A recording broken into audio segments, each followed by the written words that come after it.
Pebrero na naman. Ibig sabihin, panahon na rin ng Valentine's. Panahon ng mga lovers. Sus, lovers. Hindi uso sa akin yan.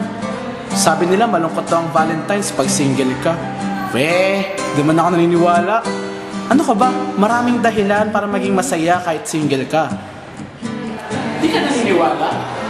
Sinasabi ko sa'yo, okay lang maging single sa Valentine's.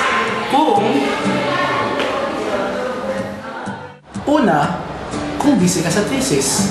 Ibig, hindi parang damit. O kaya naman, pagod na pagod ka na sa work. Hindi mo na maalala ang Valentine's. At hala, matutulog ka na lang. Pwede rin namang sanay ka na maging emo, kaya kahit Valentine's Day, normal na araw na lang sa'yo. Pero di rin. Okay rin naman maging single kung may nagpapangiti sa'yo. Kahit halaman at zombie nga lang sila.